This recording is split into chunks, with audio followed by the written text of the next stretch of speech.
Welcome to A Day in the Word. Today's reading is Exodus chapter 37 through Exodus chapter 40. Exodus chapter 37. Baziel made the holy box from acacia wood.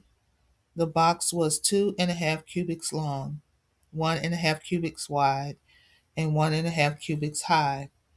He covered the inside and outside of the box with pure gold. Then he put gold trim around the box. He made 4 rings of gold and put them on the 4 corners. These rings were used for carrying the box. There were 2 rings on each side. Then he made the poles for carrying the box.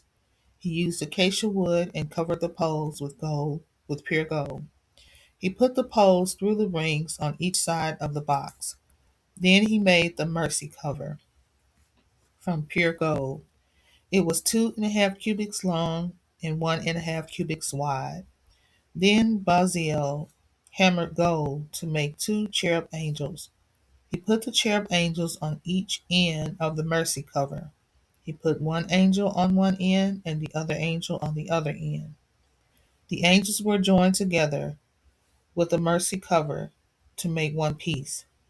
The wings of the angels were spread up toward the sky. The angels covered the box with their wings and faced each other, looking toward the mercy cover. Then he made the table from acacia wood. The table was 2 cubits long, 1 cubit wide, 1.5 and 1.5 cubits high. He covered it with pure gold and put gold trim around it. Then he made a frame 1 handbreadth wide around the table. He put gold trim on the frame. Then he made 4 gold rings and put them at the 4 corners of the table, where the 4 legs were. He put the rings close to the frame. The rings were to hold the poles used to carry the table. Then he used acacia wood to make the poles for carrying the table. He covered the poles with gold. Then he made everything that was used on the table.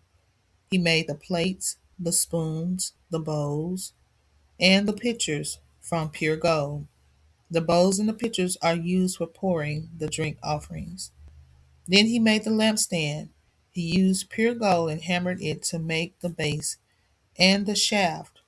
Then he made flowers, buds, and petals, and joined everything together into one piece.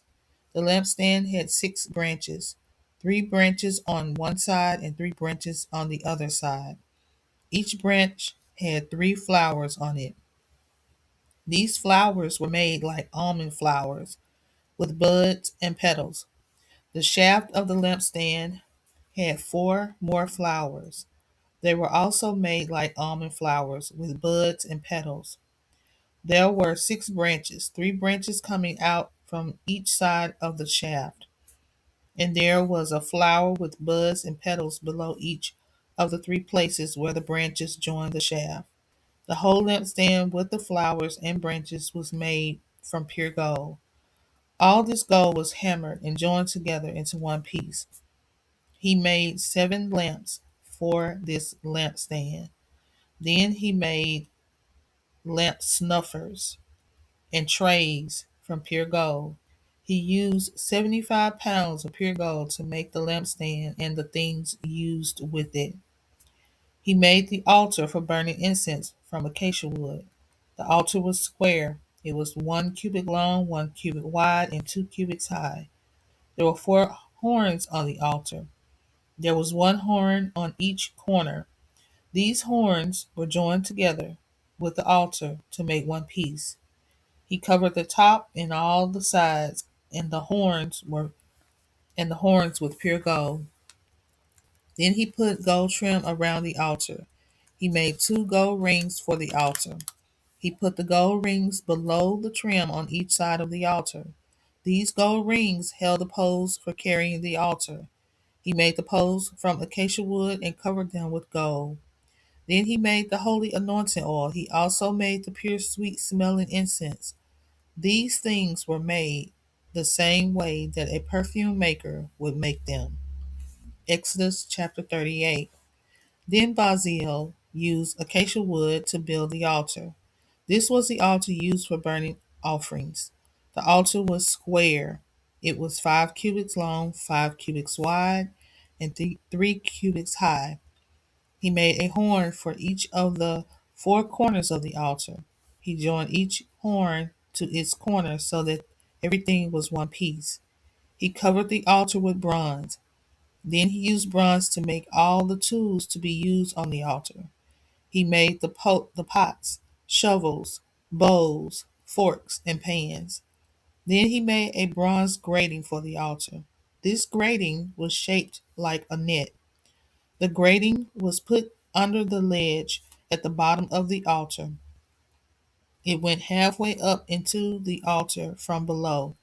Then he made the bronze rings to hold the poles for carrying the altar. He put the rings at the 4 corners of the grating.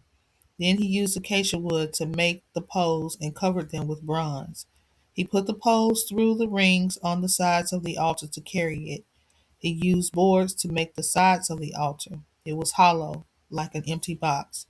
He made the bowl and its base with bronze. He used the bronze mirrors that the women gave. These were the women who served at the entrance to the tent, to the meeting tent. Then he made a wall of curtains around the courtyard. On the south side, he made a wall of curtains 100 cubits long. The curtains were made from fine linen. The curtains on the south side were supported by 20 posts. The posts were on 20 bronze bases. The hooks for the posts and the curtain rods were made from silver. The north side of the courtyard also had a wall of curtains 100 cubits long. There were 20 posts with 20 bronze bases. The hooks for the posts and the curtain rods were made from silver. On the west side of the courtyard, the wall of curtains was 50 cubits long. There were 10 posts and 10 bases. The hooks for the posts and the curtain rods were made from silver. The east side of the courtyard was 50 cubits wide. The entrance to the courtyard was on this side. On one side of the entrance, the wall of curtains was 15 cubits long. There were 3 posts and 3 bases on this side. The wall of curtains on the other side of the entrance was also 15 cubits long. There were 3 posts and 3 bases on that side. All the curtains around the courtyard were made from fine linen. The bases for the posts were made from bronze. The hooks and the curtain rods were made from silver. The tops of the posts were covered with silver also. All the posts in the courtyard had silver curtain rods. The curtain for the entrance of the courtyard was made from fine linen and blue, purple, and red yarn. Designs were woven into that curtain. The curtain was 20 cubits long and 5 cubits high. It was the same height as the curtains around the courtyard. The curtain was supported by 4 posts and 4 bronze bases. The hooks on the posts were made from silver. The tops on the posts were covered with silver, and the curtain rods were also made from silver. All the tent pegs for the holy tent and for the curtains around the courtyard were made from bronze. Moses commanded the Levites to write down everything that was used to make the holy tent, that is, the tent of the agreement. Ithamar, son of Aaron, was in charge of keeping the list. Baziel, son of Uri, the son of Hur, from the tribe of Judah, made everything the Lord commanded Moses.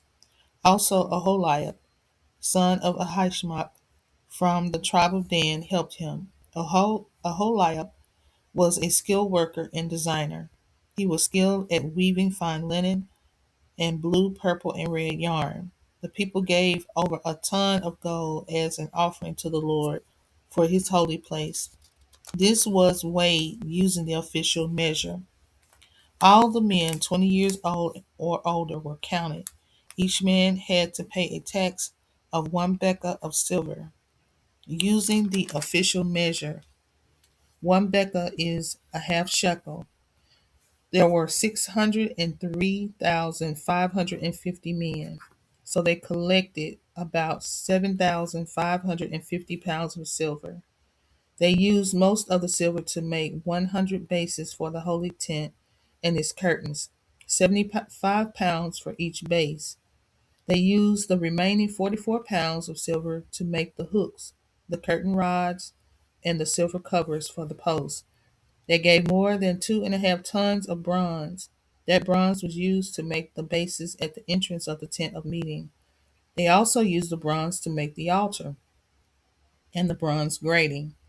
And the bronze was used to make all the tools and dishes for the altar. It was also used to make the bases for the curtains around the courtyard and the bases for the curtain at the entrance. And the bronze was used to make the tent pegs for the holy tent and for the curtains around the courtyard. Exodus chapter 39. The workers used the blue, purple, and red yarn to make special clothes for the priests to wear when they served in the holy place. They also made the special clothes for Aaron, as the Lord had commanded Moses. They made the ephod from gold thread, fine linen, and blue, purple, and red yarn. They hammered the gold into thin strips and cut the gold into long threads. They wove the gold into the blue, purple, and red yarn and fine linen. This was the work of a very skilled person.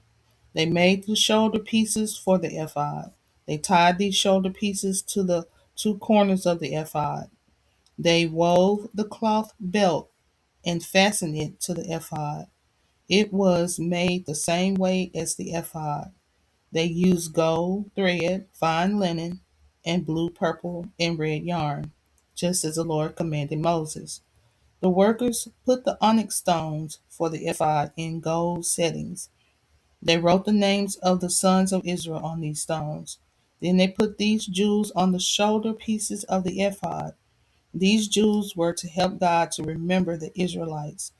This was done as the Lord commanded Moses. Then they made the judgment pouch. It was the work of a skilled person, just like the ephod. It was made from gold threads, fine linen, and blue, purple, and red yarn. The judgment pouch was folded in half to make a square pouch. It was 1 span long and 1 span wide. Then the workers put 4 rows of beautiful jewels on the judgment pouch. The first row had a ruby, a topaz, and a beryl. The second row had a turquoise, a sapphire, and an emerald. The third row had a jacinth, an agate, and an amethyst. The fourth row had a chrysolite, an onyx, and a jasper. All these jewels were set in gold. There were 12 jewels on the judgment pouch, 1 jewel for each of the sons of Israel. Each stone had the name of one of the sons of Israel carved onto it like a seal. The workers made 2 chains from pure gold for the judgment pouch. The chains were braided like a rope. The workers made 2 gold rings and fastened them to 2 corners of the judgment pouch. Then they made 2 gold settings for the shoulder pieces. They fastened the gold chains to the rings at the corners of the judgment pouch. They fastened the other ends of the gold chains to the settings on the shoulder pieces. They fastened these to the front of the ephod. Then they made 2 more gold rings and put them on the other 2 corners of the judgment pouch. This was on the inside edge of the judgment pouch next to the ephod. They also put 2 gold rings on the bottom of the shoulder pieces on the front of the ephod. These rings were near the fastener just above the cloth belt. Then they used a blue ribbon and tied the rings of the judgment pouch to the rings of the ephod. In this way, the judgment pouch would rest close to the cloth belt and would be held tight against the ephod. They did everything just as the Lord commanded. Then they made the robe of the ephod from blue cloth. It was woven by a skilled worker. They made a hole in the center of the robe and sewed a piece of cloth around the edge of this hole. This cloth kept the hole from tearing. Then they used fine linen and blue, purple, and red yarn to make the cloth pomegranates. They hung these pomegranates around the bottom edge of the robe. Then they made bells from pure gold. They hung these bells around the bottom edge of the robe between the pomegranates. Around the bottom edge of the robe there were bells and pomegranates. There was a bell following each pomegranate. This robe was for the priest to wear when he served the Lord. It was made just as the Lord commanded Moses. Skilled workers wove shirts for Aaron and his sons.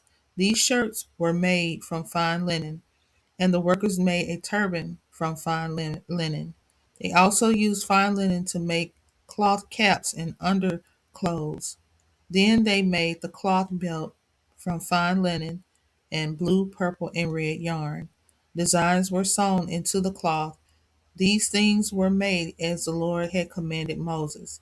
Then they made a strip of pure gold for the holy crown. They carved these words into the gold like the writing on a seal, Holy to the Lord. They fastened the gold strip to a blue ribbon. Then they tied the blue ribbon around the turban like the Lord had commanded Moses. So all the work on the holy tent, that is, the meeting tent, was finished. The Israelites did everything just as the Lord had commanded Moses. Then they showed the holy tent and everything in it to Moses.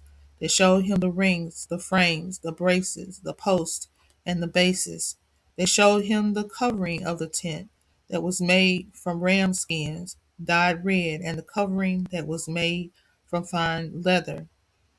And they showed him the curtain that covered the entrance to the most holy place. They showed Moses the box of the agreement, the poles used for carrying it, and the mercy cover. They showed him the table with everything on it and the special bread. They showed him the pure gold lampstand and the lamps on it, the oil, and all the other things that were used with the lamps. They showed Moses the golden altar, the anointing oil, the sweet smelling incense, and the curtain that covered the entrance to the tent. They showed him the bronze altar, the bronze screen, the poles used for carrying the altar, and everything that was used on the altar. They showed him the bowl and the base under the bowl. They showed Moses the wall of curtains around the courtyard with the posts and bases. They showed him the curtain that covered the entrance to the courtyard. They showed him the ropes and the tent pegs. They showed him everything in the holy tent that is the meeting tent. Then they showed Moses the clothes that were made for the priests serving in the holy area. They showed him the special clothes for Aaron, the priest, and his sons to wear when they served as priests. The Israelites did all this work exactly as the Lord had commanded Moses. Moses looked closely at all the work and saw that it was done exactly as the Lord had commanded. So Moses blessed them. Exodus chapter 40. Then the Lord said to Moses, on the first day of the first month, set up the holy tent, that is, the meeting tent. Put the box of agreement in the holy tent. Cover the box with a curtain. Then bring in the table. Put the things on the table that should be there. Then put the lampstand in the tent. Put the lamps on the lampstand in the right places. Put the golden altar for offering incense in the tent, in front of the box of agreement. Then put the curtain at the entrance to the holy tent. Put the altar for burning offerings in front of the entrance of the holy tent, that is, the meeting tent. Put the bowl between the meeting tent and the altar. Put water in the bowl. Set up the wall of curtains around the courtyard. Then put the curtain at the entrance to the courtyard. Using the anointing oil and anoint the holy tent and everything in it. When you put the oil on these things, you will make them holy. Anoint the altar for burning offerings. Anoint everything on the altar. You will make the altar holy. It will be very holy. Then anoint the bowl and the base under it to make these things holy. Bring Aaron and his sons to the entrance of the meeting tent. Wash them with water. Then put the special clothes on Aaron. Anoint him with the oil and make him holy. Then he can serve as a priest. Then put the clothes on his sons. Anoint the sons in the same way you anointed their father. Then they can also serve me as priests. When you anoint them, they will become priests. That family will continue to be priests for all the time to come. Moses obeyed the Lord. He did everything that the Lord commanded him. So the holy tent was set up at the right time. It was the first day of the first month during the second year from the time they left Egypt. Moses set up the holy tent just as the Lord had said. He put the bases down first, then he put the frames on the bases, then he put the braces on and set up the posts. After that, Moses put the outer tent over the holy tent. Then he put the covering over the outer tent. Did this. He did these things just as the Lord had commanded. Moses took the agreement and put it in the holy box. He put the poles on the box and put the mercy cover on it. Then Moses put the holy box into the holy tent. He hung the curtain in the right place to protect it. In this way, he protected the box of agreement behind the curtain just as the Lord had commanded him. Then Moses put the table in the meeting tent on the north side of the holy tent. He put it in the holy place in front of the curtain. Then he put the bread on the table before the Lord. He did this just as the Lord had commanded him. Then Moses put the lampstand in the meeting tent on the south side of the tent across from the table. Then Moses put the lamps on the lampstand before the Lord. He did this just as the Lord had commanded him. Then Moses put the golden altar in the meeting tent in front of the curtain. Then he burned sweet smelling incense on the altar. He did this as the Lord had commanded him. Then Moses put the curtain at the entrance up to the holy tent. Moses put the altar for burning offerings at the entrance to the holy tent, that is, the meeting tent. Then Moses offered a burnt offering on that altar. He also offered grain offerings to the Lord. He did these things just as the Lord had commanded him. Then Moses put the bowl between the meeting tent and the altar. He put water in the bowl for washing. Moses, Aaron, and Aaron's sons used his bowl to wash their hands and feet. They washed themselves every time they entered the meeting tent. They also washed themselves every time they went near the altar. They did these things just as the Lord commanded Moses. Then Moses set up the curtains around the courtyard of the holy tent. He put the altar in the courtyard. Then he put the curtain at the entrance to the courtyard. So he finished all the work. Then the cloud covered the meeting tent, and the glory of the Lord filled the holy tent. Moses could not go into the meeting tent because the cloud had settled on it, and the glory of the Lord had filled the holy tent. When the cloud rose from the holy tent, the Israelites began to travel. But when the cloud stayed on the holy tent, the people did not try to move. They stayed in that place until the cloud rose. So the cloud of the Lord was over the holy tent during the day, and at night there was a fire in the cloud. So all the Israelites could see the cloud while they traveled. Thank you for joining A Day in the Word Bible in a Year series. Please subscribe, comment, like, and don't forget to turn on that notification bell. Until next time, Shalom.